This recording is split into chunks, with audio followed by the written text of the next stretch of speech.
Welcome to Reputation Revolution. This is the podcast where we help individuals like you to establish your voice in the marketplace, enhance the credibility of that voice, extend the reach of your story and your message, and finally, extract value from your efforts in building a meaningful personal brand that's both recognized and respected. Now, on with the show. Thanks for stopping by. I'm Trevor and you're listening to Reputation Revolution. This is the show in which we dissect and discuss professional personal branding and what's involved in becoming a genuine, credible thought leader in today's reputation economy. Today we're going to focus on an area all around capitalizing on the profile and reputation you build in the marketplace. I'm talking about course creation specifically. This will be of particular interest for listeners who are consultants, coaches, advisors, who are currently trading time for money and are looking at ways to maximize their revenue without killing themselves in the process. Okay, let's get into the show. My guest today is Greg Burgoyne from New Zealand. Greg is the founder of the Course Creators Academy. He helps thought leaders, experts, coaches and consultants to unpack their valuable IP and create an offering in order to scale their impact. G'day, Greg. Welcome to the show. Yeah, it's good to be here. Thanks for having me. Greg, we're going to get into everything about creating your own courses and scaling your impact. But before we do, can you give the listeners a little bit of a thumbnail sketch of what you do but more importantly, the journey to get to where you are, because you've had a varied background and your reinvention personified. Oh, yeah, absolutely. Yeah. Well, a bit of so what I currently do is I help coaches, consultants, experts create and launch their online course and scale their impact. But definitely I've done a lot of changes. So after school, I spent a year in Mexico. I came back and studied law and commerce at university, did 5.5 years, failed one paper, so I had to do another half a year on the end. Then I got involved in pastoring. So I was working for a church. Then I got involved in civil construction, working as a contract manager between the people on site and the engineers in the offices. Got involved in, there was a software company that I was doing marketing for them and working with a little bit with their legal contracts. Got back involved in pastoring, and then now I'm doing online course creation. So multiple reinventions, and it's been a bit of a wild ride and lots learned. So how did you, that's a very zigzag, how did you end up with course creation? Yeah, so I think when I finished up with law, so I went into law because I was told I would be good at it and I actually enjoyed the process of it, but I realized how much paperwork was involved in the back end, which I didn't realize when I started. So I was there 5.5 years deep, went to a careers counselor, and basically they said, look, you're great with people. You're good at putting and mapping things together. You've got a good mind for these sort of things. It sounds like you would make a great consultant had you considered being a consultant. So in my years working with people, I had that in the back of my mind. And when I was looking at starting a business, I thought, who would I love to work with every day? I actually did a strengths profile from Clifton Strengths, and mine are input, learner, woo, communicator, activator. So basically it's a double dose of give me more information. I love that. Woo is winning others over. Communication is, as it sounds, communicating, and then activators getting stuff started. So I was bought as a business that I could learn lots of new information all the time, be dropped into places where I don't understand, have to learn quickly, and then work out how do we communicate and get things started. So I figured that was coaches and consultants, and I went to the ones that I already knew, and I said to them, what are your biggest problems in your business? What are you facing? What's going on? And they said, we can't scale. We've got a time for money exchange, and it grew from there. It's an amazing world at the moment, the infrastructure around creating courses, educating, I think, and it really ramped up during COVID, of course. I don't know if you've probably no doubt seen all the stats about how big let's call it the online education sector is tipped to grow, amazing. Yep. It is amazing, and it's huge now, and there's a massive infrastructure behind it, but we're just getting going. What's your thoughts on the industry as a whole at the moment?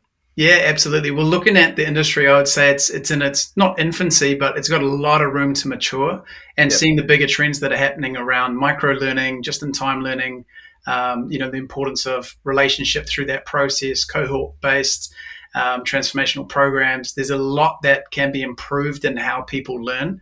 And I think because we were forced to go online, it accelerated that by a couple of years. But I think a number of the course hosting platforms are still pretty immature. They're frustrating that they don't give you everything that you need. And so I think they are going to mature in a big way, but also people that are able to create assets and work out how to productize their expertise. There's going to be people that start building communities or, even smaller tribes around the problem that they solve. So there's a lot of space in the market, a lot of space to grow. So you used the word there, productize your expertise. So let's take that theme and run with it. I guess the whole notion now is that a lot of people who probably listen to the show, they're experts, they're thought leaders, or they've been in the game for a long time, in the trenches, got the scars on the knuckles to prove it. They know their stuff. They've got the chops now. Whether or not they put themselves out there and go down that path, I want to unpack that side of things as well. But I just want to think about the probably the bigger trend of people being in corporate for a long time and for whatever reason are re-evaluating what they do. They want more purpose in life. People have been running their own businesses and running themselves into the ground. You've probably got people who, have had good agencies or firms or consulting businesses employing people over the journey and took a hit over COVID. So we're rethinking things all over the place, but there's never been a better time, Greg, has there, if you've got great expertise in your space, to build potentially a global business off the back of that, and you don't need an office in the city and you don't need staff necessarily. So that's the position we're at the moment. Yeah, absolutely. A lot is changing. And I mean, recently we just moved to a smaller town in New Zealand. And part of the reason that we did that is because this whole business is run through a Zoom link, and the ability to be able to interact with people online. So we said, well, where do we want to live? What's the impact that we want to make? And how do we do that? So yeah, I think there's a massive opportunity for that. And as people are working out, I think with COVID, a lot of people had to sit with themselves and ask those questions. What do I really want? What does that look like? And what's the, reimagining work and life? Yes.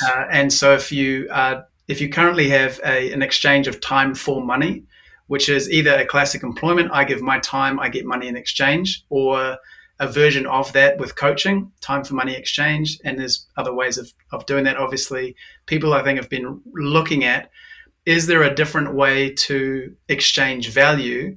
And there's a bit of a mindset change going, how do I solve a problem for value in exchange for solve a painful problem in a way that doesn't directly link to my time. There's more people looking at how do you do that. So for a coach, consultant, expert, someone in that space, the question that I help people answer is, what part of my business could I productize that solves a problem that doesn't necessarily need a direct correlation of my time?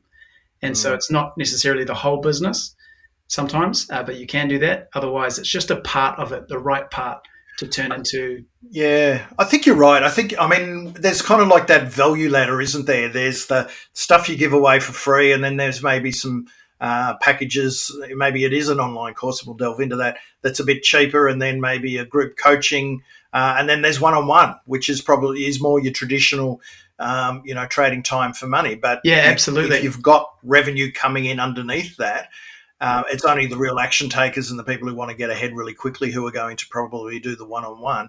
And you can scale that business a lot more because you don't need to do as many one-on-ones. But there's a lot of people who are one-on-ones, whether they're consulting and they're going out to see the clients and they're doing that, or they're doing one-on-one more advisory and coaching, that they're just slammed for time. And the only way to grow is you either put on staff, which I've done in the past, and built the agency side and all the hassles that come with that, including a lease. I don't know why you'd want to lease these days.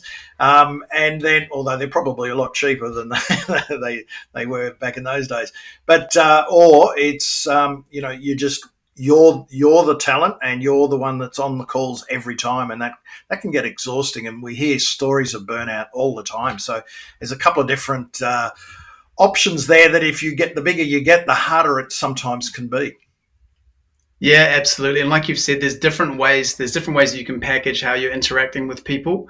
And I think being able to work out, for example, is it at the lead generation end? Can I productize solving a small but painful problem that would lead to more leads in my business by doing that? Or is it a low ticket, sort of $100 to $250, that is going to solve a small but painful problem in a video format, something that's productized, doesn't involve my time, but that still doesn't necessarily solve the time issue, which is I work with people to create a course plus coaching business model, which is how do I get the best of productization but still keep the customization, but create something that frees up my time. And that's often what people are looking to do is, I don't just want more leads or a way to create some passive income, although if you go down that route, you can do that. But for a lot of people, it's working out, how do I just have more time in my, work with the clients that I want to work with because I choose to, not because I have to financially say yes.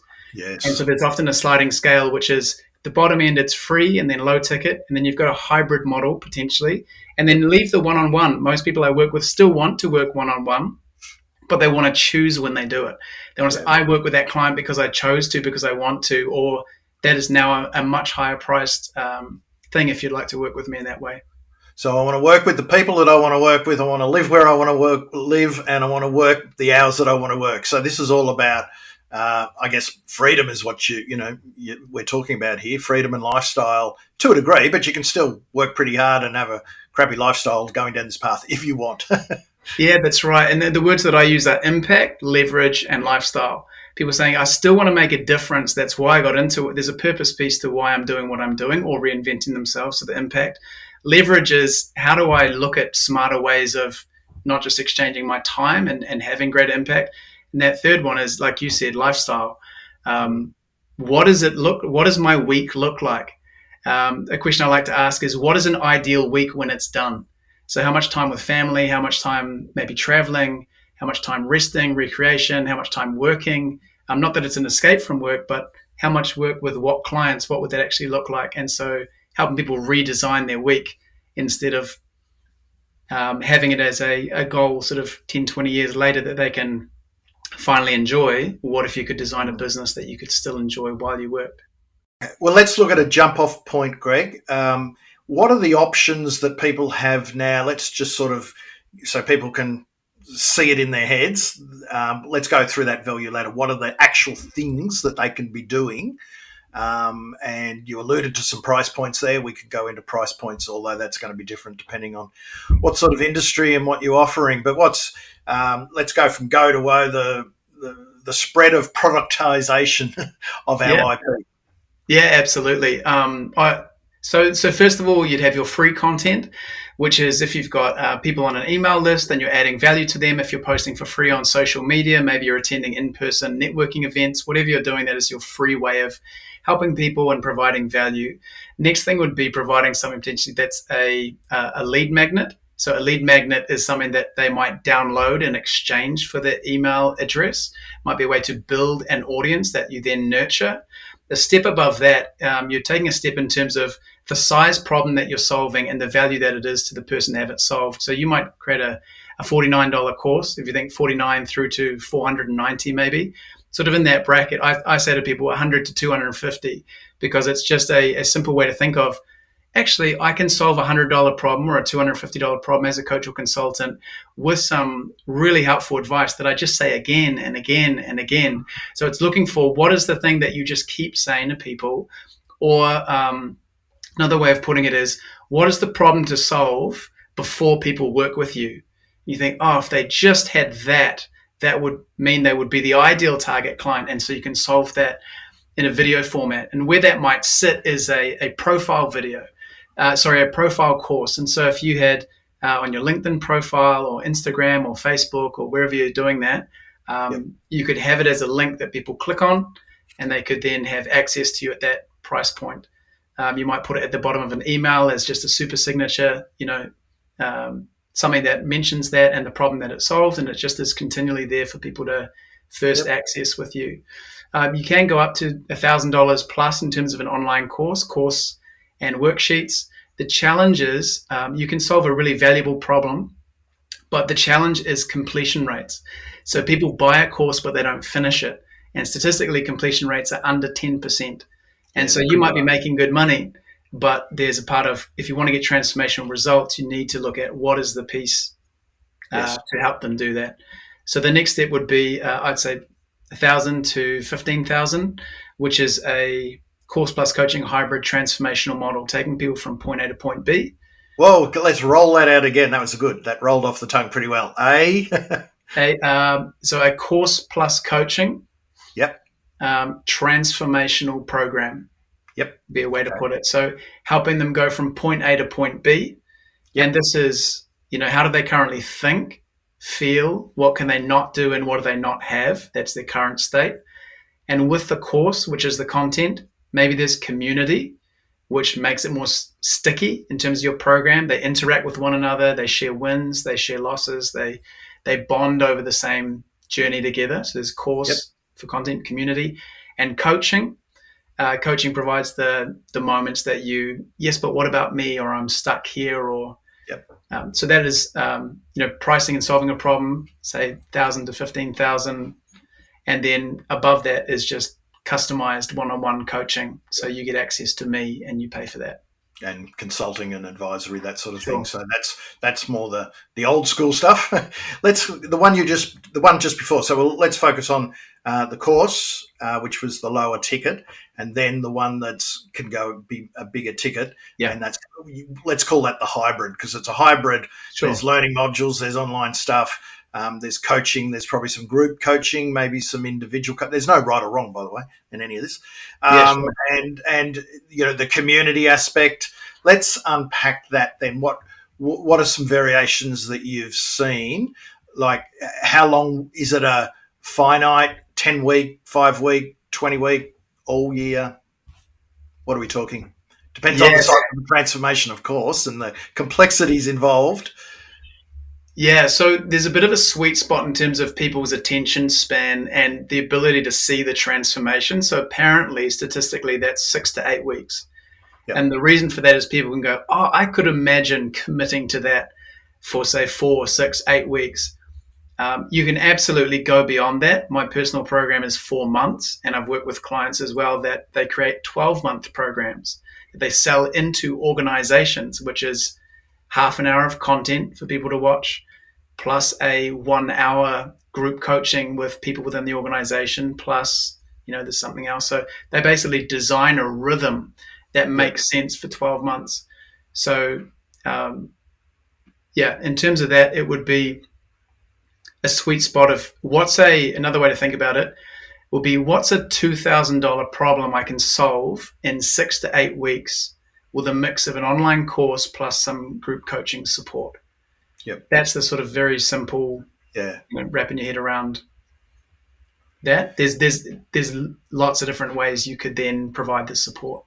Yeah. Well, I've done the group coaching, which is all the materials plus front up every week for, and learn together for 10 weeks. And that's a good way of validating ideas and getting feedback. And it's actually quite a good way to learn a little bit more about what people want and understand how you can help them sort of transform once you've done it once, you can then roll it out again and again. The thing with a hybrid is, as you said, 8 to 10 weeks, you're probably launching that at a time. So let's look at that then. It's a launch. We're starting on this date, 6 weeks out or 5 weeks out, you might start promoting it. Here's the launch, start, finish, and then you back another one in after that. Versus what you originally said, the smaller absolutely. Pace is evergreen. When you're doing a cohort-based one, you're likely going to be doing an education phase, what I call an education phase and a sales phase, which is warming up the audience to the idea. I talk about shifting belief, adding value, and connecting with you. So what are the beliefs that need to be shifted in order for them to say, I'm even open to this, I'm interested? What's the value that could be added so that they get a sense of what's possible for them and connecting with you personally? So an education phase, and then a sales phase, which is the direct invitation to, this program is going to be starting on this date. Here's the transformational outcome. So there's a launch to it. And then, you can have people moving through at the same pace, and you've got The easy thing about doing a cohort when everyone starts at the same time is you can plan your course content and the check-ins to be exactly the same. My personal one is evergreen, so you can join any time. And so each person's individual, say it was 8 weeks, is just starting depending on when they start. So there's either that you keep track with a success coach, or just you play that role yourself. You keep track of where they're at, and you make sure you're providing prompts for them to move through at their own speed. But it's not as clean. Cohort obviously is very tidy. They all start at the same time. They move through. If anyone's falling off the bandwagon, you know. But the thing with cohorts is making sure that you've actually promoted the next one so you don't get caught in doing the cohort and then going, right, hadn't thought about promoting the next one. Yeah. But the good thing about that is you can have a very clear finish, capture testimonials, use them to promote the next round, and plan another intake.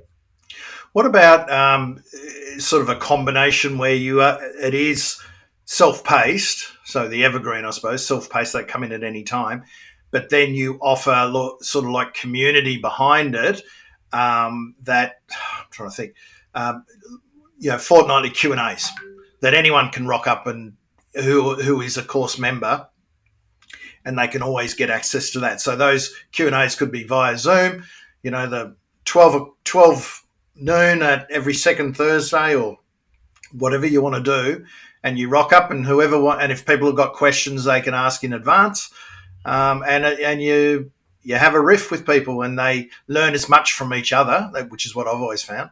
They learn from each other as well as, a lot of people have got the same questions. It's just that there are different parts of the different times of the course, but I'm not so sure that the too much of a negative. Yeah, absolutely. And that is actually what I do. So I've got 2 calls a week, a Tuesday and a Thursday at 10 a.m. Yep. The good thing about that, obviously, for me is it's only 2 hours a week. But the good thing for the participant is they get 2 opportunities to keep moving forward and get any challenges removed as they move forward. And I've done the same with a cohort one. So I've got a LinkedIn program where there's just the same time call for 3 weeks. They show up as a group, and then it's not until the next intake that they do that. So it's basically, like you're saying, support calls are set times in your calendar, and I've had clients move things in their calendar because they want to be a part of the program. And otherwise they bump to the next tier saying that won't work for me. Well, would you like to do it one-on-one? And so that's instead of endlessly customizing, the beauty is like you can have, I currently have been working towards Monday and Friday, no clients. People can only book in my calendar Tuesday, Wednesday, Thursday from 1 till 5. And the morning is for deep work. And I've scheduled these group coaching calls. So being able to design a week that actually isn't just filling up your calendar and providing that support. Yeah, because at the moment, the one-on-one, the people who want one-on-one, they want customized. You go deep into their problems, and you solve what's their issue, and they can get things done much, much quicker than some people haven't got the time or the inclination to go through a course or to sit in with other people, and they might not want to share their business. Some people are like that. They don't want to share anything about their business and that side of things with other people. So the one-on-one is always good to have. And I think the other thing is, if you don't do some one-on-ones or some small groups, you can start feeling a little isolated from people and a little out of the loop, I reckon. I think it's important to always keep your feet on the ground, and feet on the ground in this instance means your clients, you're working closely with them. Otherwise, if it's just you creating courses and pushing it out there, it can be a bit of I'm pontificating. It's less, probably becomes a little less two-way, I would imagine. Yeah, absolutely. And I've got 2 examples for that. One is a program that I was a part of, and they had a one-on-one every 30 days.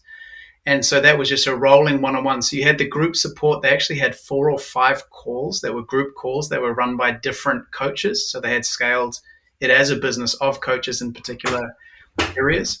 But the one-on-one was a really nice touch point, knowing every 30 days you were meeting with a success coach, and you went through personally, where are you at? Where are you winning? What are your challenges? What do you need?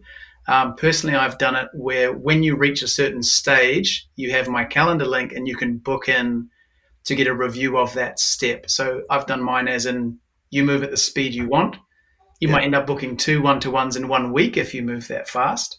Yep. by having that one-on-one touch. And I even have a client that created a $2,000 4-week strategic speaking course. And at the end of it, she had an in-person event where people got to invite their families and wine and nibbles and present. And so she went ultimate hybrid, which is she's promoting to her local city. It's delivered that way. And for those who are overseas, they deliver remotely. And that was her version of mixing it up.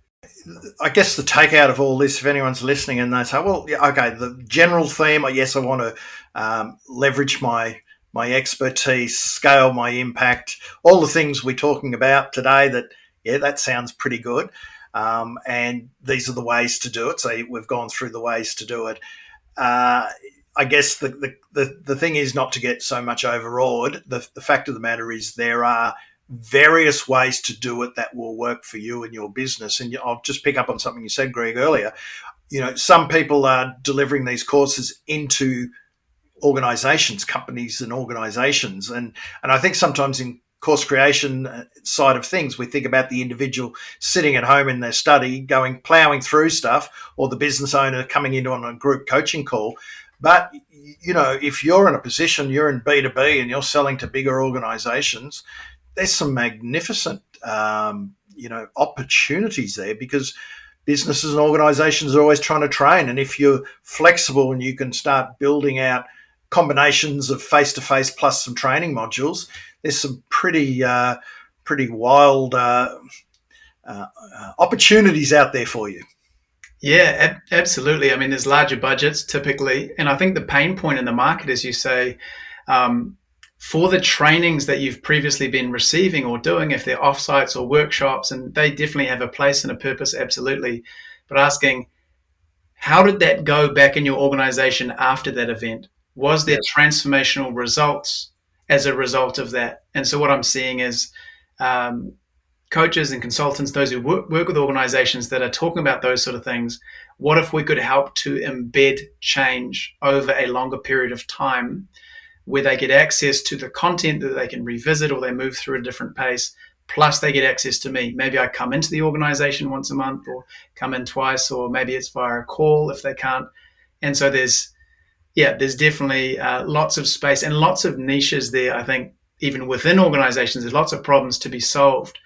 Another way to think of it is taking a vertical one-day workshop, or I'm working with someone at the moment, it's a couple of days, and we're turning them sideways into 6 to 9 months. How do we take a one-dayer and make it 3 months? How do we take 2 or 3 days, turn it into 9 months? And so it's just makes different perfect ways to sense. And the other thing is COVID again has accelerated this, because they're not probably necessarily going to the offsites, although I do hear a few of those internal gatherings are starting to take place. But I think that like the future of work is probably hybrid. I think the future of events and training is probably going to be hybrid as well. So it augurs well for the person who is the teacher and the educator and the expert and the consultant, who can get out there and package their IP, etc. So let's quickly touch on, I mentioned at the outset about the infrastructure around it. And I guess with infrastructure, I mean the services and the tech and the apps and everything, the box and dice. Let's have a quick riff on that, because people might not be aware of and having just gone through it, there's probably too many things out there. So the challenge is there's too many. You've got to work out exactly probably what you want and what's right for you. But I'll kick you off. I've just started with Kajabi, Kajabi, for those who aren't sure of what a Kajabi is.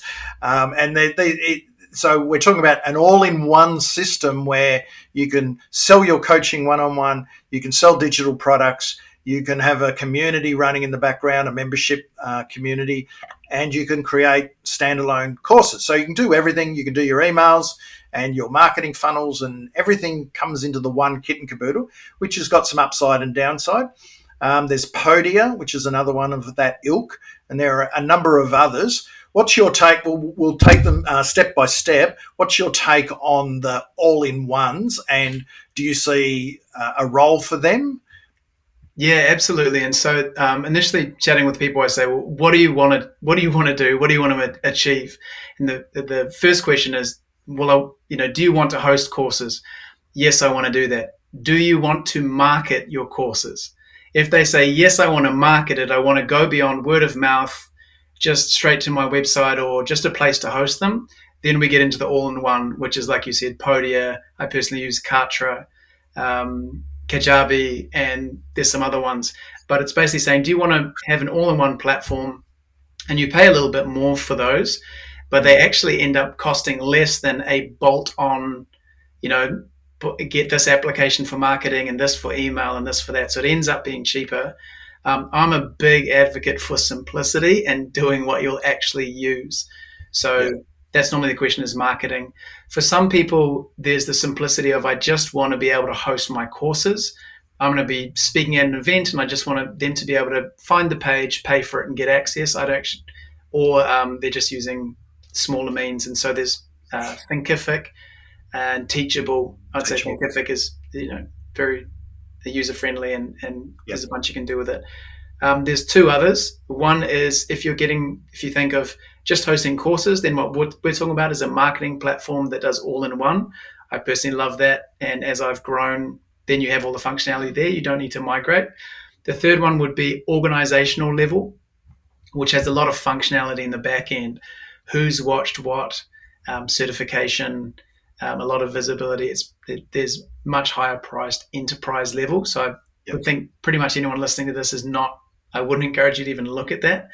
And then the last one is things like Udemy, which it's a course. It's like a YouTube of paid courses. So if you don't want to pay at all for a subscription, you can host on there. The risk is you're going to get the lowest possible price for your course because you're in a course space, but you also don't have to build an audience or try and sell to people. So there's those ones. It's already there. Yeah, they control the price. It's kind of like being on Amazon. I'm going to put my book through Amazon. That's right. They can do whatever they like with their pricing and stuff. But it's an option too, and it might be. And I guess I know a few people now have got LinkedIn courses as well. They've submitted it to LinkedIn and been accepted there. And I guess it's the same sort of theory with Udemy. And there are others out there as well of that ilk. And maybe that's a good starting point for some who I just want to get it out there and I don't want to worry about any back end. That's probably a good place to start. But if you're going to start building something a bit more of substance and maybe, I guess, building out a product ecosystem, then what the platform you use will matter. I'll add another one in there, given that most people are probably on WordPress at some point for their own website. There are no shortage of pretty good plugins and back end that you attach into off the back end of WordPress. So Thrive is one. There's dozens of them. LearnDash is another one. Access Alley is another one, and they look like they've got all the things.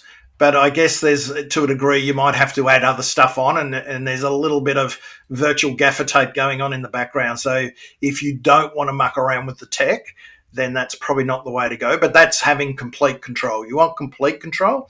It's on your platform. And when it comes to content and everything, I've always been a big believer of that. I looked at it. I shied away only from, if something goes wrong, there's just too many vagaries to do with it. And I just thought I'd go with something that's always safe and people's, I guess their details are safe, and you're in a big environment where all the big players are using. I think that you kind of can't go wrong. So that's just the infrastructure. I guess the other part of it is if you want to you like the community aspect, sometimes there's places like circle.so, which just does community. There's another one called Heartbeat, and a lot of those are now starting to add courses on. Mighty Networks is another one. And sometimes they're community first, where you add the content and the courses into that. So that just adds another layer. I don't want to get everyone confused, but some people I know love the idea of a membership.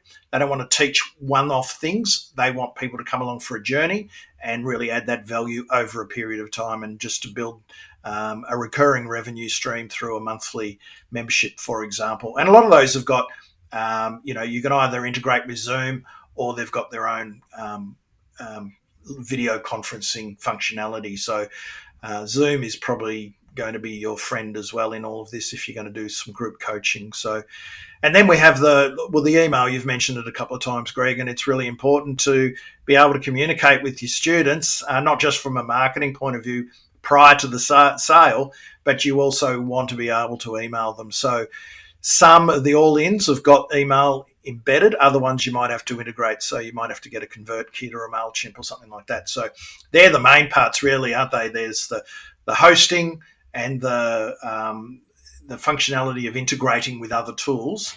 That's something to check out. So, Greg, what's the kind of the process then when people are thinking of going down this path?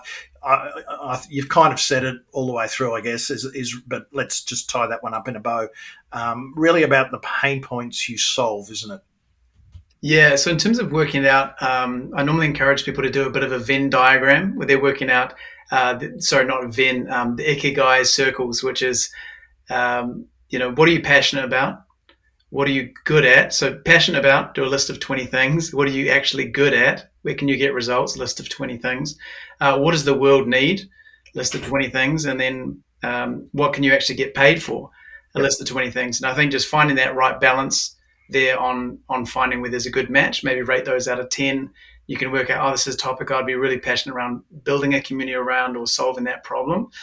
The other way to approach it is to look at, where do you have results personally, or where have you gotten results for people? The reason I start off with that and say, where do you have results already, is because there's a level of confidence that goes with then what we're doing is we're just shifting the business model. I'm just putting what I know that works into an online format, or I am, turning what I already coach into a course plus coaching model or delivering it into an organization. That is a good way, I think, to start with confidence. When you go, I've got an idea for a course. I think people would want this. And I know people have this problem, but you haven't solved it. What tends to happen is then when you go to create the content, it's generic content. And then also you end up a bit weird kinds of sabotage with launching it, with all kind of personal things that we haven't really talked about. But the self-sabotage or the fear of launching or fear of failure shows up a bit stronger. So I say, where do you already have results? Is a good way to do it. And starting small is a simple way too. So if someone's looking to validate something, I would say put together a step-by-step program or process, then do it live. Don't necessarily productize it straight away. I think you mentioned doing things live, a 10-week program. I think that was live. Yep. Where you can actually go through with people. There's extremely rich feedback in talking with people, taking them through the steps. Maybe you do an hour each week together, and half of it is you with slides delivering content. The other half is questions. Yep. And that's testing your course. Yeah. So a number of different ways there. If it's a small but painful problem that you've solved a number of times, you might say, look, I'm going to package up 1 hour to an hour and a half of content, no longer than 10-minute videos. I'd say 3 to 5 minutes, make very clear step-by-step process, and then do a mini launch for it, let people know that it's there, and get it done, give it a go. Get it out there. And the other one is, I know a couple of people that have done it through email. So you sign up and an automated email sequence starts, and it's dripped out every few days or every week for 10 weeks or 5 weeks or something. You could do that as a freebie, just to do it really top line to validate your idea, because that's a word we've used a fair bit. You want to be validating your idea. You don't want to be spending a lot of money creating a beautiful course and getting on the hook of a subscription for a course hosting platform, and a lot of money spent. And we've all heard the horror stories here, Greg.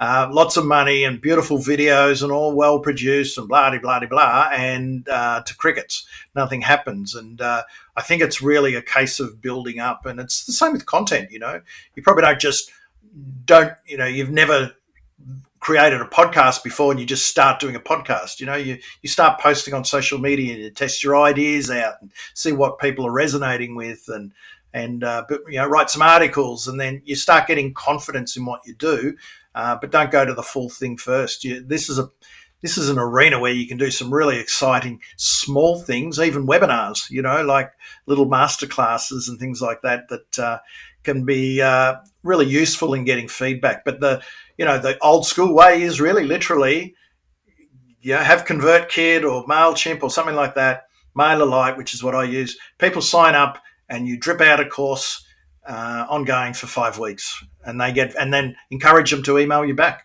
and you'll soon get that feedback. So that's another way to do it. Now, I want to come to self-sabotage, because this is going to take people out of their comfort zone. They're probably already doing it one-on-one, but to start scaling it is a little bit different now. If you've been speaking at conferences and stuff, I guess that's kind of at scale, but this is a whole new level. And the people we're probably talking to, do consult, they coach, they're advisors, they do speak, they may have written books, all of that. You might turn your book into a course, who knows? But the next stage is putting it out there and hoping people buy it. And that's a little bit different than spending your life, as a lot of us have, got referrals from people. And that's how you grow your business, through sheer referral, and through the content you create, etc. But putting out a course means reaching a lot of different people. You alluded to it a minute ago. All of those things that come into play at a certain period of time. Let's unpack that. Yeah, absolutely. I think there's, just as you're speaking there's two main ones that I tend to encounter with people. One is the classic fear of failure, which is, this is something new. I haven't done this before. Will this work? Will people buy it? Will people? And I think what you're saying before is so helpful. We can often avoid that feeling by creating an isolation and going, if I just make it really high production, really great quality, I will avoid potential failure, because what you're really doing actually is just pushing further and further out the question of, do people want this? And so, confronting that early on and doing the little validation steps is such a good way of getting over the fear of failure and starting to just share in public, create in public, let people know you're thinking of creating it, doing a webinar, those other things. So I think there's a fear of failure that shows up for a lot of people. But one that's maybe not expected, I think, is a identity challenge. And what I mean by that is, I see myself as an authentic coach or consultant who works with people in person. Those people online do it in a way that involves marketing and sales, and it's yucky sometimes, and it's this, that, and the other. Then when you try and step even slightly into that world, what happens is, but I'm not that kind of person. And I encountered this a bunch with, will I have to market this? And will I lose my authentic self? And how do I let those people know that this is genuine, and those sorts of things? And so I think there's a part of realizing that there's other people online who are just like you as well, and maybe releasing some judgment. If you judge people who do things and then you try and step into that world, you encounter a lot of resistance. And I've done this personally, which is, I want to scale my impact, but there's a lot of marketing that I hate, and I don't want to be that person. So, well, good luck resolving those two. So you need to find a way to resolve, how do I scale my impact, and do that authentically. So one of the words that I've been trying to use personally is, instead of using the word but, is using the word and. So I want to scale my impact, or I want to productize my expertise, but I don't want this. And what you just did was, you just told yourself it's not possible. Yeah. So I want to scale my impact and I want to do it authentically. Then it becomes a problem to solve. How do you resolve that? And I think it was something, I think you said it just before we came on air, was holding back that knowledge too. And I've heard this in a number of different ways, is that if you're someone who is wanting to have an impact and put stuff out in the world, it's kind of like, who's missing out on this? Yeah. Like, if you say, I might fail or whatever, you're actually making it about you. But if you're thinking about your people and the community in which you operate, and the industry and everything, if you make it about the people, well, then who can I help? Absolutely. So it's actually just, I guess, reframing, but putting an audience first lens on it. Yeah, and I love what you said there, an audience first lens. And the question that I ask people is, or imagining and drawing you out of your comfort zone is, being pulled by purpose. So who are those people that without you creating this are going to stay stuck? Another way to say it could be, who is going to thank you on the other side of stepping out of your comfort zone? Imagining those people going, oh, I'm so thankful you made this because I was stuck, frustrated, didn't find someone who was teaching me in a good way. And you go, well, I'm creating for that person. Yes. That's why I'm going to get over my fear, insecurity, holding back, because it's not about me anymore. Yep. And that can be a good way, because I think a lot of people say, when I deal with my insecurity, imposter syndrome, self-doubt, at this big pullback arrow, then I'll step out there. And I think another way of doing that is saying, well, what if the people who are having challenges that you could solve were your priority? Rather than being confident, you just say, look, it's actually not about me. So it doesn't, it just, like you said, reframes it from one day when I have confidence, I'll do this, to I can't not do this because people need me. And it just pulls you. I love that. Way. Good quote. It's a bit big for a T-shirt, but I do like that one.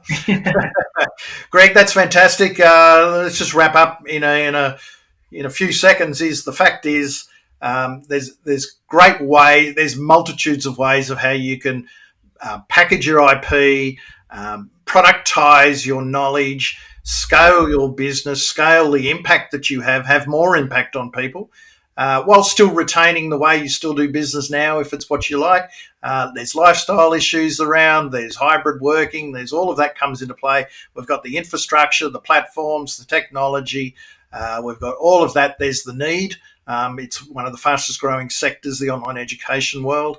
But the fact is there's hybrid. So it's not an either or, it's how can you add some of these elements potentially to your business now to add another revenue stream, to help more people, or to pull back a little bit, and so you're not always trading time for dollars. So a lot of stuff to unpack. Great to have such a rich conversation with you, Greg. Where's the best place to find you? And if people want to catch up with you, I believe you have a book in a Zoom call with me as well, if you want to discuss it further. Yeah, absolutely. Well, I'm in the process of, I can't say it now, but in the process of getting a more simple domain name, but at the moment it's my name. So it's gregburgoyne.com is where you can find me, Greg, BURGOYNE.com. And then the same name, just finding me on LinkedIn, just type in that name, LinkedIn or on my website. And Greg, you've always got some nice provocations on LinkedIn as well, some good little timely reminders on things just to keep us thinking in the right direction. So certainly check out Greg's website, chase him up on LinkedIn and connect in. And thanks everyone for listening, and thanks Greg for sharing your story and your expertise. Yeah, thanks so much for having me. Cheers. The reputation economy is here. The world today needs more genuine, credible experts and leaders to stand up and share their experience, their wisdom, their stories and ideas. Are you in?